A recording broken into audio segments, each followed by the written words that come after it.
서로 옆에 계신 분들 축복해 주실까요? 주님과 동행하는 2014년이 됩시다. 그런 당신은 주님의 기쁨입니다. 한 번 더 축복합니다. 나의 기쁨입니다. 할렐루야. 어느새 2014년 가보년이 시작되었습니다. 다사다난했던 2013년은 이제 역사 속으로 사라졌습니다. 새롭게 시작된 2014년에는 할 수 있는 한 후회하는 일은 최소화되고 또 보람 있는 일은 극대화되는 은혜를 꼭 누리게 되기를 주님의 이름으로 축복합니다. 그런 2014년이 되기를 소망하는 마음으로 이 시간에는 길갈의 은혜를 사모하고 누리는 2014년이 되게 하소서라는 제목으로 하나님의 말씀을 전하도록 하겠습니다. 2014년을 막 시작한 우리에게 주신 말씀은 구약성경 여호수아서입니다. 여호수아서가 어떤 말씀인지 아시죠? 여호수아서는 아브라함 때부터 약속되었던 족과 꿀이 흐르는 땅, 그 가나안 땅에 드디어 이스라엘 백성들이 들어가게 된 역사를 기록한 말씀입니다. 얼마나 가슴 벅찬 일입니까? 그 가슴 벅찬 일이 다른 것이 아니라 홍해의 기적을 재현하는 것으로 시작되었다는 것도 알고 있을 겁니다. 그것은 바로 요단강 도하 사건입니다. 요단강 동편 지역에 머물던 이스라엘 백성들이 가나안 땅에 들어가기 위해 요단강을 건너게 되었는데요. 그들은 배를 타고 건너지 않았습니다. 오늘날처럼 공병대가 있어서 다리를 놓고 건넌 것도 아닙니다. 요단강 도하 사건은 철저하게 하나님의 역사로 이루어진 사건이었습니다. 언약궤를 맨 제사장들의 발이 요단강에 잠기는 그 순간 강두개까지 차고 넘치던 요단강의 물줄기가 좌우로 쭉 갈라졌습니다. 한번 상상해 보십시오. 이것이 얼마나 놀라운 일입니까? 얼마나 신기한 일입니까?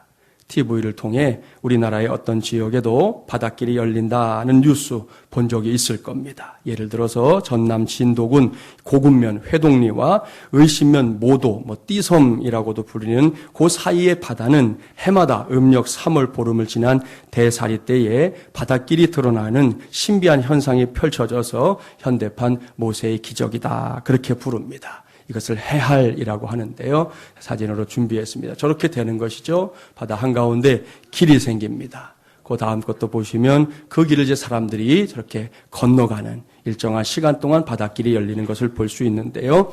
원리적으로 보면 퇴적으로 쌓인 이 모래톱이 썰물 때에 드러나는 아주 단순한 현상입니다. 그 모습이 마치 모세가 홍해를 갈랐을 때의 모습을 닮았다 해서 모세의 기적이라고 부르고 있을 뿐입니다. 아무튼 이런 일을 통해서나마 우리는 간접적으로 요단강 도하 사건을 경험해 볼 수 있습니다. 금방이라도 온 세상을 집어삼킬 듯이 상류에서 하루로 흐르던 요단강의 물줄기입니다. 특별히 모맥을 거두는 시기가 되면 요단강의 상황이 크게 달라집니다. 평소 같으면 한 30m도 안 되던 요단강이 무려 1.6km나 불어납니다. 엄청난 것이죠. 수심도 3, 4m 이상 깊어지고 물살도 빨라져서 시속 16km 이상의 급류가 되어 흐르는 그런 시기가 되는 것이죠. 이렇게 거칠 것이 없이 흘러가던 요단강이 갑자기 뚝 끊어진 것입니다. 잠시 후에는 강바닥이 수줍은 듯이 모습을 드러냅니다. 그 위를 200만 명의 대군이 유유자적 걸어서 건너갑니다. 얼마나 대단한 장관이었겠습니까? 이제 막 시작된 2014년도가 앞으로 어떻게 전개될지 저는 잘 모릅니다. 여러분 중에도 아는 사람이 없습니다. 하지만 분명한 것은 저와 여러분의 인생길 가운데 혹 홍해와 같은, 혹 요단강과 같은 감당기 어려운 난관이 나타난다 하더라도 겁먹을 필요가 없다는 것입니다. 왠지 아시죠? 홍해를 쭉 갈라서 이스라엘 백성들을 육지같이 건너게 하신 하나님이 누구의 하나님이냐는 것이죠. 이스라엘 백성들만의 하나님입니까? 아닙니다. 우리의 하나님입니다. 또한 나의 하나님이신 줄 믿습니다. 또한 요단강을 쭉 갈라서 이스라엘 백성들을 가나안 땅으로 들어갈 수 있도록 역사하신 하나님이 누구의 하나님이냐는 것이죠. 이스라엘 백성들만의 하나님은 분명히 아닙니다. 저와 여러분, 우리 모두의 하나님, 바로 나의 하나님이신 줄 믿습니다.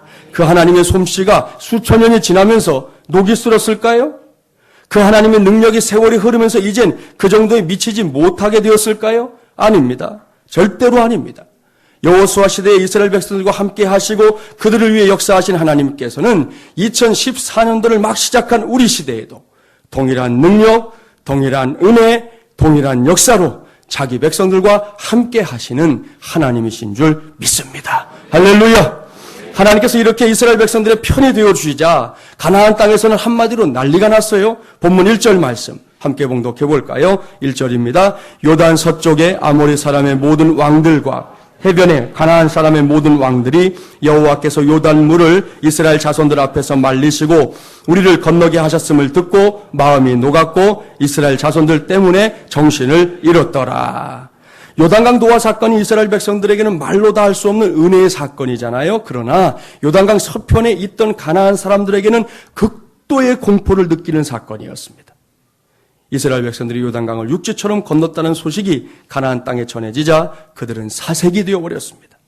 당시의 상황이 얼마나 충격적이었던지 성경은 그들의 마음이 녹아버렸고 망연자실할 정도로 정신을 잃었다고 설명하고 있습니다. 이것이 하나님께서 동행하시는 삶을 통해 누리는 은혜요 복입니다.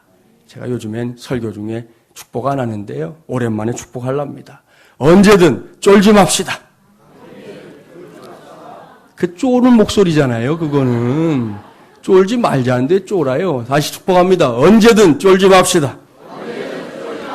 어디서든 쫄지 맙시다. 할렐루야. 그렇습니다. 하나님께서 우리와 함께 하시기 때문에 결코 쫄지 말아야 합니다. 쫄아야 할 대상은 저 세상이지 우리가 아니라는 것이죠. 쫄아야 할 대상은 사탄이지 우리가 아닙니다. 2014년 내내 이 은혜 안에 거하는 우리 마지물리란 가족들이 되기를 주님의 이름으로 축복합니다. 이렇게 하나님의 놀라우신 은혜와 능력으로 요단강을 건너간 이스라엘 백성들이 가나안 땅에 들어가서 처음으로 진을 쳤던 곳이 있습니다. 오늘은 이제 그곳으로 가보려고 합니다. 본문 가운데 9절 말씀 함께 봉독해 볼까요? 9절입니다. 여호와께서 여호수아에게 이르시되 내가 오늘 애굽의 수치를 너희에게서 떠나가게 하였다 하셨으므로 그곳 이름을 오늘까지 길갈이라 하느니라. 아멘. 이스라엘 백성들이 가나안 땅에 들어와서 처음으로 진을 친 곳의 이름이 무엇이라고요?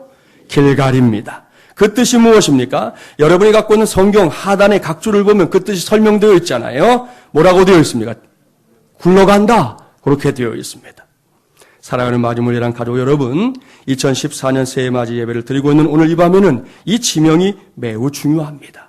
그래서 저는 오늘 말씀의 제목을 길갈의 은혜를 사모하고 누리는 2014년이 되게 하소서라고 정한 것입니다. 그렇다면 길갈의 은혜는 무엇일까요? 먼저 길갈의 의미를 살펴보겠습니다. 길갈은 이미 말씀드린 대로 굴러간다라는 뜻입니다. 꽤나 오래된 이야기 가운데 이런 이야기가 있었습니다. 옛날에 충청도에 한 아버지와 아들이 살았습니다. 어느 날 부자가 나무를 베러 산으로 올라갔는데 그런데 한참 나무를 베고 있다가 아들이 이렇게 말을 했지요. 아버지, 돌 굴러가요. 그렇게 말을 했는데 이 아들이 발음을 너무 늦게 하는 바람에 그만 그 돌에 아버지가 맞아서 죽고 말았어요. 이 소식이 온 동네에 퍼졌습니다. 한 아버지가 내 아들은 발음을 빨리 하게 만들어야 되겠구나 생각을 하고는 아들이 발음을 빨리 할 수 있도록 집에서 맹연습을 시킨 거죠. 그런 다음에 그 부자가 나무를 캐러 이번엔 산으로 갔습니다. 한참 나무를 캐는데 아들이 이렇게 말했죠. 아버지, 돌 굴러가요. 그동안 훈련시킨 보람이 있었어요. 아들의 소리를 듣고 아버지가 잽싸게 피했습니다. 그런데 바로 그 다음에 다른 돌에 맞아서 아버지가 쓰러지고 말았어요. 그제 아들이 말했잖아요. 두 갠디. 사랑하는 여러분, 길갈은 그런 돌이 굴러간다는 의미가 아니라는 것이죠. 이스라엘 백성들이 가나안 땅에 들어오기까지 겪었던 모든 슬픔과 아픔, 고난과 역경, 고통과 수치 등등이 있었지 않습니까? 그것들을 대굴대굴 굴려서 아예 없애주시겠다라는 은혜의 선포입니다. 얼마나 감사한 일입니까? 쉽게 말씀드리면 하나님께서 이스라엘 백성들을 이제 새로운 민족으로 세우시겠다는 말씀이죠. 그들을 위해 새로운 세상을 만들어주겠다는 겁니다. 또한 그들을 새로운 역사를 기록하는 새로운 세대로 삼겠다는 하나님의 의지의 표현이 바로 길갈이라고 하는 이 지명 속에 담겨 있는 것입니다. 참으로 감격스러운 일이지요. 40년 전을 한번 떠올려 보세요. 이스라엘 백성들은 애굽의 노예였습니다. 사람 취급 받지 못했습니다. 호흡이 붙어 있으니까 그저 하루하루를 살았습니다. 이것이 그들의 인생의 전부였습니다. 그러나 이제는 아닙니다. 하나님께서 그 모든 것들을 길갈하겠다고 선언하셨기 때문입니다.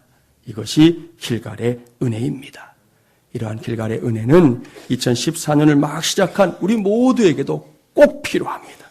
그래서 오늘 하나님께서 이 말씀을 저와 여러분에게 허락하신 줄 믿습니다. 바로 그 믿음으로 이제부터 길갈의 은혜를 몇 가지로 함께 찾아보려고 합니다. 첫 번째 길갈의 은혜는 하나님의 백성다움을 되찾는 데서 시작되고 있습니다. 본문 가운데 2절부터 5절까지의 말씀을 함께 봉독해 봅니다. 2절부터 5절입니다. 그때에 여호와께서 여호수아에게 이르시되 너는 부싯돌로 칼을 만들어 이스라엘 자손들에게 다시 할례를 행하라 하시매 여호수아가 부싯돌로 칼을 만들어 할례산에서 이스라엘 자손들에게 할례를 행하니라. 여호수아가 할례를 시행한 까닭은 이것이니 애굽에서 나온 모든 백성 중 남자 곧 모든 군사는 애굽에서 나온 후 광야 길에서 죽었는데 그 나온 백성은 다 할례를 받았으나 다만 애굽에서 나온 후 광야 길에서 난 자는 할례를 받지 못하였음이라. 이 말씀이 길갈의 은혜의 서막입니다. 하나님께서 길갈의 은혜로 제일 먼저 허락하신 것은 다른 것이 아니라 이스라엘 백성들로 하여금 할례를 받게 하신 겁니다. 6절 이하에 기록된 말씀대로 출애굽한 이후에 40년 동안 광야 생활을 하다가 이스라엘 백성들이 놓친 일이 바로 자기의 자녀들에게 할례를 행하는 것이었습니다. 부모 세대는 애굽에 있을 때 이미 할례를 행했었지만 광야에서 태어난 자녀들에게는 미처 할례를 행하지 못했기 때문입니다. 할례가 무엇인지 아시죠? 창세기 17장 6절 이하의 말씀을 보면 하나님께서 아브라함에게 허락하신 하나님의 백성됨의 약속이요 선포였습니다. 오늘날처럼 단지 남자들의 위생에 좋다는 그런 단순한 의미가 아니죠. 할례는 전능하신 하나님, 위대하신 하나님, 그 하나님의 백성으로서의 자부심과 표시였던 것입니다. 이러한 자기 정체성에 대한 이해가 있느냐 없느냐는 믿음 안에서 매우 중요한 문제입니다. 제가 한 두어 주 전에 금요 333 기도회 때 우리 성도들에게 소개했었던 친구를 이 시간에 다시금 소개하려고 합니다. 그날 많이 오지 못하셨으니까 한번 다시 보실 필요가 있어요. 사진으로 나올 텐데요. 이 친구는 아프리카에 서식하는 독수리의 일종인 이 뱀잡이 수리라는 녀석입니다. 저렇게 생겼는데요. 이 녀석은 하늘 높이 날다가 이 독수리과니까요. 먹이를 발견하면 쏜살같이 내려와서 먹이를 낚아채는 아주 민첩한 녀석입니다. 그런데 땅에 내려와서 그렇게 먹이를 이제 잡아서 먹고 있을 때 갑자기 이제 사자나 표범 같은 맹수의 습격을 받을 때가 있을 수 있잖아요. 그렇게 되면 이 녀석이 그래도 명색이 새인데 영락없이 잡아먹힌다는 것이죠. 도대체 왜 그럴까? 그 이유는 맹수들이 공격을 하는 순간에 이 녀석이 너무 당황한 나머지 여러분 새는 필요하면 어떻게 해야 돼요? 날개를 딱 펴고 날아올라야 되는데 이 녀석이 너무 당황해가지고 날지를 않고 혼신의 힘을 다해 뛰는 거예요. 여러분 새가 뛰는 게 빨라요? 표범이 뛰는 게 빨라요? 비교가 되겠어요? 비교가 안 되는 거죠. 새가 거기서 살아남으려면 날아오르면 되는 거잖아요. 날개를 쫙 펴고 날면 되는데 날지를 않고 이놈은 뛴다니까요. 지가 뛰어봐야 벼룩이지 어디까지 가겠어요. 결국은 맹수들에게 잡아 먹힌다는 것입니다. 어처구니가 없는 일이잖아요. 그렇다면 이런 일이 뱀잡이 수리에게만 일어나는 일이냐? 아니라는 것이죠. 인생의 어려움을 당하고 뜻하지 않은 낭패를 보았을 때 대다수의 사람들도 마찬가지입니다. 너무 놀라고 당황해서 그런 것이지만 안타깝게도 정말이지 너무나 안타깝게도 자신이 다시 날아올 수 있다는 사실을 잊고 맙니다. 그렇습니다. 세차게 불어오는 염려와 근심에 사로잡히면 뱀잡이 수리처럼 내가 날아오를 수 있다는 사실을 깜빡 잊어버리는 경우들이 있다는 것이죠. 하지만 하나님의 백성된 우리는 소위 믿음의 사람들이라고 일컬어지는 우리는 그렇게 살면 안 될 것입니다. 우리는 우리 자신이 세상에서 만나게 되는 어떤 역경이나 고난 속에서도 주님의 날개 아래 피할 수 있는 존재라는 사실을 확실하게 알고 있어야 합니다. 그 속에서 주께서 주시는 위로와 평안을 구하고 또한 그것을 받아 누려야 한다는 것이죠. 나아가서 거기에서 이제 다시금 날아오를 용기를 구한다면 맹수처럼 우리를 공격하는 절망감과 실패감에서도 얼마든지 벗어나서 다시금 하늘 높이 날아오르게 될 줄 믿습니다. 이것이 바로 내 자신이 하나님의 백성이라는 사실을 확실하게 믿고 아는 사람들이 누리게 되는 위대한 복입니다. 그리고 오늘 말씀 주신 것처럼 2014년을 막 시작한 이 밤에 우리 모두가 사모하고 누려야 할 길갈의 은혜입니다. 이 은혜를 우리가 올해를 살아가는 내내 놓치지 마시고, 그래요 여러분, 우리 모두는 날아오를 수 있는 존재예요. 우리 힘으로가 아니라 주님 주시는 힘으로 그럴 수 있는 존재예요. 그것을 잊지 맙시다. 어떤 일이든 우리의 인생을 가로막는 일을 만나거들랑 날개를 펴라는 것이죠. 내 다리 의지해서 뛰려고 하지 말고 날개를 펴고 날아오를 수 있는, 그래서 주님의 품에 안겨 진정한 평안을 얻을 수 있는 우리 모두가 되기를 주님의 이름으로 축복합니다. 두 번째 길갈의 은혜가 있습니다. 9절 말씀을 다시 봉독해 봅니다. 9절입니다. 여호와께서 여호수아에게 이르시되 내가 오늘 애굽의 수치를 너희에게서 떠나가게 하였다 하셨으므로 그곳 이름을 오늘까지 길갈이라 하느니라. 아멘. 두 번째 길갈의 은혜가 무엇입니까? 다름 아닌 애굽의 수치를, 그 과거의 수치를 싹 씻어 주시겠다는 약속입니다. 여기서 애굽의 수치는 무엇을 가리키는 걸까요? 성경학자들이 두 가지로 설명합니다. 먼저는 애굽에서의 노예 신분으로서 이스라엘이 당했던 모든 수모를 가리킨다는 겁니다. 노예살이 우리는 해보질 않았어요. 그저 이렇게 영화나 혹은 서적을 통해서 간접적으로 이해할 뿐이에요. 해보지 않았기 때문에 정확히 모릅니다. 그래도 우리가 알고 있는 것만 생각해 봐도요, 생각으로만도 끔찍하지 않습니까? 언제 죽어나갈지 모르는 애굽의 국고성을 쌓는 공사장을 한번 떠올려 보십시오. 그런 곳에서 돌에 깔려 수백 명이 죽는다 해도 바로 왕은요, 눈 하나 깜빡하지 않습니다. 다 그거는 그저 소모품이거든요. 그까짓 것들 죽으면 또 데려다 쓰면 돼. 그게 당시에 애굽 사람들의 생각이었다는 거죠. 그로 인해 당했던 그 모든 수치를 말하는 것이다. 그렇게 설명하는 학자들이 있고요. 다음은 이스라엘이 광야에서 이제 유리 방황하는 것을 보고 광야에서 40년을 살았지 않습니까? 하나님이 광야에서 자기 백성들을 죽이려고 그들을 애굽에서 인도해 내었다고 조롱하던 애굽인들의 그 모욕적인 생각이나 언사도 오늘 본문에 나오는 수치다. 그렇게 설명하는 학자도 있습니다. 아무튼 그러한 수치들을 전제하고 하나님께서 오늘 길갈에서 선언하는 은혜가 있다는 것이죠. 그것은 그 모든 수치들을 깨끗하게 씻어주시겠다는 겁니다. 두 번 다시 생각나지 않게 하겠다는 하나님의 약속입니다. 이것이 하나님께서 길갈에 모인 이스라엘 백성들에게 약속하신 은혜입니다. 얼마나 큰 은혜입니까? 사랑하는 여러분, 그렇다면 우리는 어떻습니까? 저와 여러분, 우리 모두는 이 은혜를 이미 받은 줄 믿습니다. 뭘 믿고 그렇게 자신만만하냐고 묻고 싶습니까? 믿는 구석이 있으니까 그렇지요. 그것은 바로 우리 주님 예수 그리스도의 십자가입니다. 그렇습니다. 예수 그리스도의 십자가 사건은 예수님께서 친히 자신과 우리를 동일하게 여겨주신 사건입니다. 특별히 십자가 사건의 극치는 예수님께서 발가벗기운 채 십자가에 못 박히던 바로 그 순간이었습니다. 그렇게 해서 예수님께서는 죄인된 우리가 감당해야 할 수치를 자기 자신이 스스로 대신 짊어지신 것입니다. 분명하게 말씀드리지만 십자가 사건은 가상이나 공상 속에서 벌어진 일 아닙니다. 십자가 사건은 우리가 살고 있는 이 세상 한복판에서 벌어진, 우리가 두 다리를 딛고 서 있는 이 세상 속에서 벌어진 놀랍고도 위대한 구원의 사건입니다. 예수님께서 우리의 모든 수치와 고통과 죄의 짐을 다 짊어지시고 기꺼이 죽어주신 위대한 사건이 바로 우리에게는 십자가 사건이라는 말씀입니다. 오늘 이 밤에 우리의 눈앞에 차려져 있는 이 성찬상을 보십시오. 2014년도에 첫 음식으로 우리 앞에 차려져 있는 이 성찬상이 그러한 우리 주님 예수님의 십자가를 떠올리는 은혜의 도구인 것입니다. 이렇게 우리의 모든 수치를 물리쳐 주셨습니다. 모든 고통 대신 담당해 주셨습니다. 무시무시하고 지긋지긋한 죄의 짐도 주님께서 다 맡아 주셨습니다.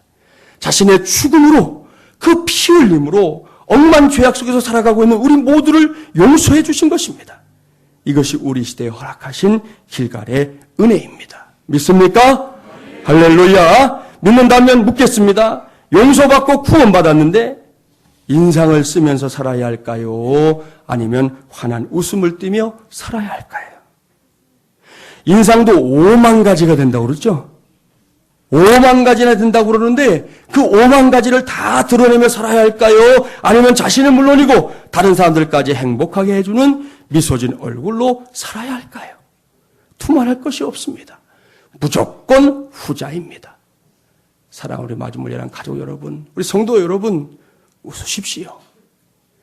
미소를 지어주십시오. 그래요. 힘든 거 있습니다. 우리를 지치게 하는 거 있습니다. 우리의 마음을 낙심에 빠뜨리게 하는 것들도 있습니다. 내 원대로 되지 않는 것들이 너무 많은 세상입니다. 그래도 웃으십시오. 그래도 미소를 지으십시오.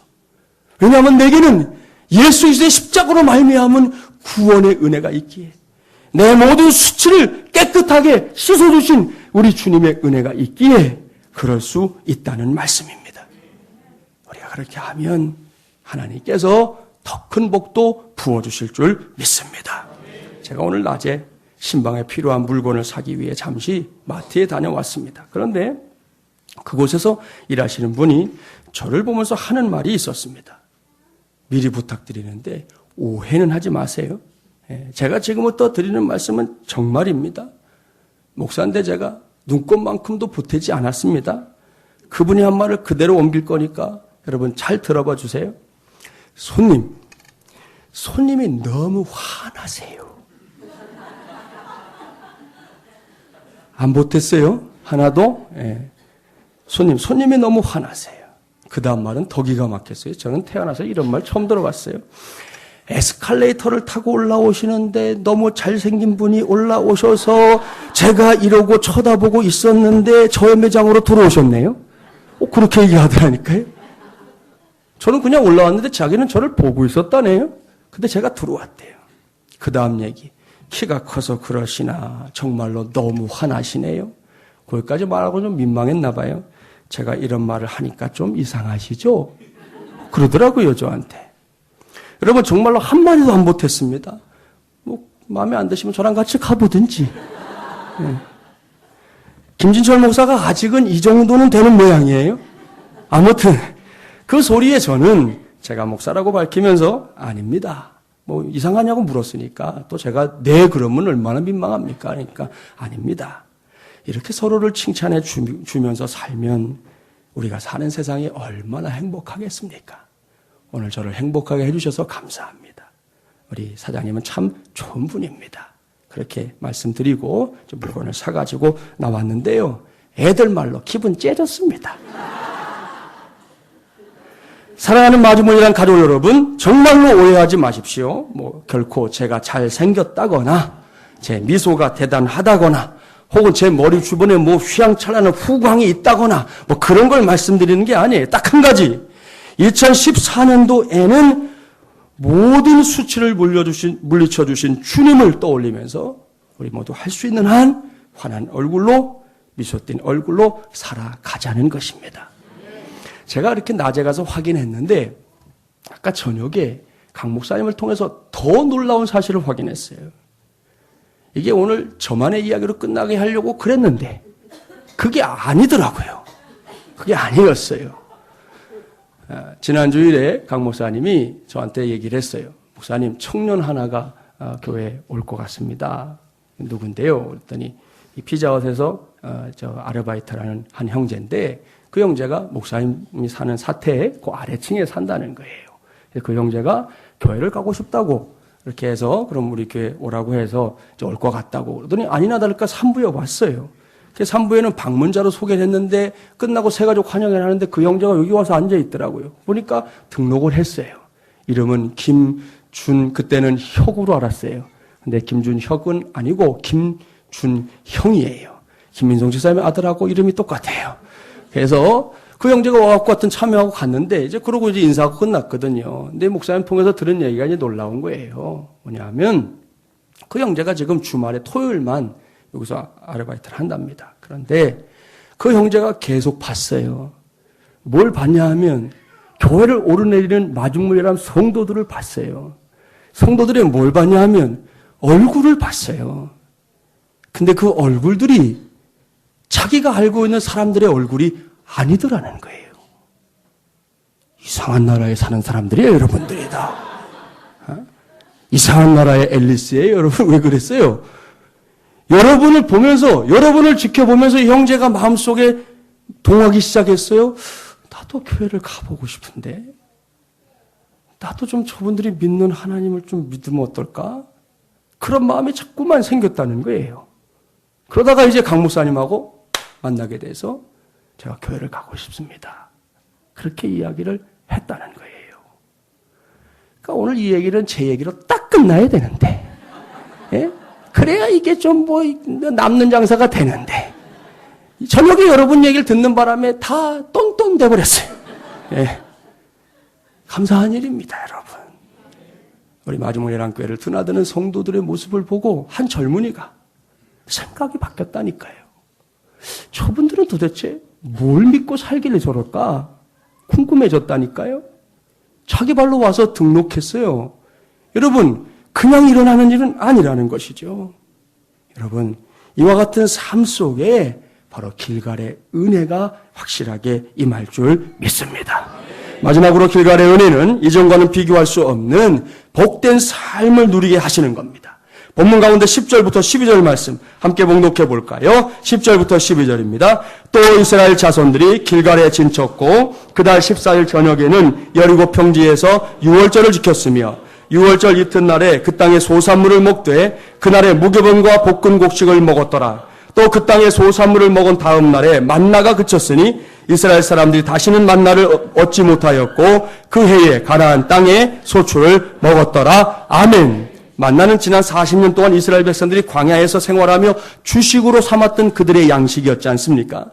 너무 오래 먹었기에 물린 사람들이 있을지 모르지만 그래도 만나가 없었다면 풀 한 폭이 제대로 나지 않는 광야에서 200만 명이 어떻게 생존할 수 있었겠습니까? 그러니 만나는 이스라엘 백성들에게는 생명과도 같은 것이었습니다. 오죽하면 만나를 담은 항아리를 하나님의 언약궤 속에 집어넣어서 보관하라 하셨겠습니까? 그런데 지금 봉독했던 말씀을 잘 보세요. 광야 시대를 마치고 요단강을 건너 가나안에 들어온 새로운 시대, 새로운 세대에게 만나는 더 이상 어울리지 않는다는 것을 보여주고 있습니다. 그래서 하나님께서는 가나안 땅의 소산을 처음으로 이스라엘 백성들이 먹은 다음 날부터는 광야에서 먹었던 만나를 더 이상 허락하지 않았습니다. 그러니 이것이 이전과 비교해 본다면 얼마나 복된 삶입니까? 하늘에서 떨어지는 그것도 귀했지만 이제는 농사를 지어서 거기에서 나오는 풍부한 곡식들을 마음껏 배불리 먹고 나눌 수 있는 그러한 새로운 삶의 지경이 열리게 된 것이지요. 이것이 바로 또 하나의 길갈의 은혜입니다. 2013년을 마무리하고 2014년을 시작하는 지금 이 시간과 공간 속에 있는 저와 여러분에게 바로 그 길갈의 은혜가 필요합니다. 우리 모두는 지금 미지의 시간을 향해 새로운 출발을 하고 있는 것입니다. 정말이지 앞으로 어떤 일들이 우리를 기다리고 있는지 아무도 모릅니다. 종종 새해만 되면 철학관을 끼웃하는 분들이 있잖아요. 제가 새벽 기도회 때도 한번 말씀드렸는데 제가 직접 봤거든요. 어느 철학관 앞에 간판이 붙어 있는데 제가 참 기가 막혔어요. 목사, 장로, 집사, 권사 환영. 아니 목사가 갈 데가 없어서 거길 가요? 장로가 갈 데가 없어서 거길 가요? 집사, 권사가 갈 데가 없어서 거길 가요? 얼마나 열심히 찾아다녔는지 아예 간판까지 붙여놨어요. 기가 막힐 노릇이에요. 우리 교회에는 그런 분이 단 한 분도 없을 줄 믿습니다. 아무튼 철학관이 아니라 철학관의 할아버지를 뻔질나게 찾아다녀도 결코 알 수 없는 것이 내일이라는 시간과 공간 속에서 일어나는 일이에요, 여러분. 오늘 아침에도 방송에 나오더라고요. 어떤 사람이 점을 쳐주는데 정말 그 사람 되게 웃기더군요. 처음에 딱 만나면 이제 저 기자가 와서 자기에게 뭘 물어보는 사람인 것처럼 그렇게 손님처럼 행세하고 들어간 거예요. 딱 들어가 제일 첫 번째 묻는 게 뭔지 아세요? 계명을 했습니까? 안 했는데요. 그래서 당황하는 거예요. 계명한 줄 알았나 봐, 이 사람은. 그 다음 말은 더 웃겨요. 계명했냐고 묻고 나니까 이 사람이 안 했다고 그러니까 그 다음 얘기는 뭐냐 하면 그러면 어디 상갓집에 다녀왔습니까? 그렇게 묻더라고요. 그러니까 이 사람 저 안 갔다 왔는데요. 이게 안 맞는 거예요. 예? 상갓집에 갔다 왔다 그러면 너 귀신 씌었다. 씌어진 귀신 해결해 줘야 된다. 내가 할 수 있다 그래야 되는데 이게 묻는 족족 들어온 사람이 나는 그런 적 없는데요. 심지어 어떤 젊은 아가씨가 점을 보러 갔는데 그 아가씨의 남자친구를 얘기하면서 남자친구가 술을 너무 많이 먹어서 올해는 속이 다칠 것이고 이제 큰일 났으니까 지금부터 이거 부적을 써가지고 가야 된다. 막 설명하는데 아가씨 하는 말, 우리 오빠 술 안 먹는데요? 이게 실제로 방송에 나온 거예요. 참 기가 막힌 사람들이에요. 그런 거지 같은 것들을 믿느라고 예? 자기 주머니에 있는 것까지 털어가면서 그렇게 살아서야 되겠냐는 것이죠. 그건 안 될 일이에요. 그렇다면 오늘 여기서 우리가 할 수 있는 것이 뭐냐? 특별히 막 시작된 이 새해를 바라보면서 우리가 관심을 두어야 할 것이 무엇이냐는 겁니다. 여기서 제가 제안하고 싶은 것은 집중력을 발휘하자는 겁니다. 하나님께, 하나님의 은혜에, 하나님의 역사에, 하나님의 인도하심에 집중해보자는 것입니다. 그거 아십니까? 집중은 아름다운 것입니다. 집중은 강함의 근거가 됩니다. 아시잖아요. 돋보기를 통해 집중된 빛이 종이를 태운다는 거 다 아시죠? 물론 종종 균형을 이야기하는 사람들이 있어요. 그런 때도 있어요. 민주주의에 익숙한 우리 시대에는 균형 성장, 균형 발전 이런 단어들이 많이 사용됩니다. 하지만 그것이 확고부동한 진리가 될 수는 없습니다. 신앙 안에서는 더더욱 그렇습니다. 아주 좋은 예가 있어요. 얼마 전에 미국에 있는 윌로우 크릭 커뮤니티 교회의 빌 하이베스 목사님의 나의 실수라는 자기 고백적인 글을 보았습니다. 이 목사님은 그야말로 지금 세계적인 영향력을 미치고 있는 분인데 도대체 무슨 실수를 했을까? 보니까 하이베스 목사님이 붙잡은 5대 가치가 있다는 거예요. 그레이스, 은혜, 그로우스, 성장, 그룹, 소그룹, 기프트, 은사, 기빙, 헌신 이 5가지가 있는데 사역 초기에 이 5가지 5지에 자기의 역량과 교회 역량을 공평하게 20%, 20%, 20%, 20%, 20%를 분배해서 그렇게 사역을 했다는 거예요. 결과는 별로였습니다. 가장 균형 잡힌 교회가 될 것 같았는데 전혀 교회가 움직이지 않더라는 거예요. 왜일까요? 문제는 은혜에 있었습니다. 은혜를 받지 않으니 사람들이 냉랭해서 움직이지 않았습니다. 은혜가 없으니 성장도 없었습니다. 은혜가 없으니 소그룹들이 움직이지 않습니다. 은혜가 없으니 은사 활용도 되지 않았습니다. 은혜가 없으니 헌신도 일어나지 않았습니다. 이러한 사실을 깨달은 목사님이 그 이후에 목회 역량의 40% 이상을 은혜에만 집중했다는 것이죠. 그랬더니 모든 것이 움직이게 되었습니다. 은혜 받으니 성장이 있었고요. 은혜 받으니 소그룹이 움직였고요. 은혜 받으니 은사 활용이 나타났고요. 은혜 받으니 헌신이 가능해졌다는 것입니다. 사랑하는 여러분, 무슨 말씀입니까? 산술적인 균형보다 중요한 것은 가장 중요한 것에 대한 집중이라는 말씀입니다.